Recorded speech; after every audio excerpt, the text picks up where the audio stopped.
Menyambut Tahun Baru Imlek 2568, warga Tionghoa di Jalan Kargo, Permai, Denpasar dan sekitarnya melaksanakan sembahyang tutup tahun 2567 Jumat malam kemarin di Konco Tridharma Chow Phuc Miao. Persembahyangan dikawal ketat personil dari Polresta Denpasar, Polsek Denpasar Barat, Koramil 1611 Denpasar Timur, dan Linmas Desa Ubung Kaja.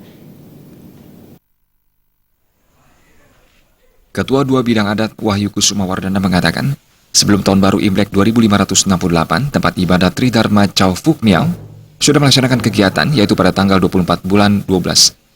Yaitu pada tanggal 24 bulan 12 Imlek setiap tahunnya, tempat ibadat Tridharma Chow Phuc Miao melaksanakan persembahyangan mengantar para dewa-dewi naik ke kayangan untuk melaporkan semua perbuatan maupun karma yang diperbuat oleh para umat yang ada di bumi.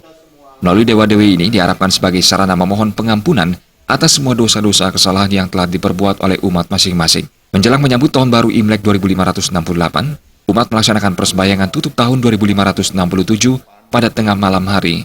Tujuan dilaksanakan persembahyangan ini untuk menghaturkan syukur dan terima kasih atas karunia dan berkahnya yang telah diberikan kepada umatnya selama setahun.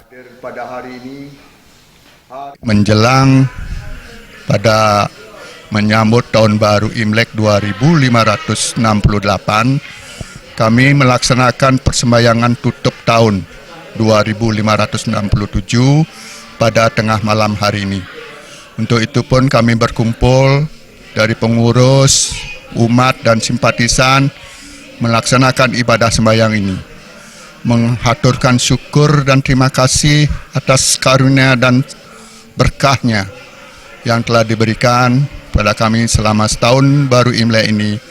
Rezeki nikmat yang telah diberikan dengan mempersembahkan apa yang telah diberikan oleh beliau yang di atas maupun para dewa-dewi. Wahyu Kusuma Wardana menambahkan, setelah upacara merayakan Tahun Baru Imlek 2568 ini, ada lagi upacara menyambut para dewa-dewi turun dari kayangan dan upacara persembahyangan Cap Gome yang jatuh pada tanggal 11 Februari 2017 bertepatan dengan 10 tahun berdirinya tempat ibadat Tridharma Chow Phuc Miao. Sementara itu, tanggal 12 Februari akan diadakan kirap Dewi Sui We Sun Yang dan Dewi Kuan Yin, dan umat diharapkan hadir untuk mengikuti kirap tersebut. Saputra Bali TV.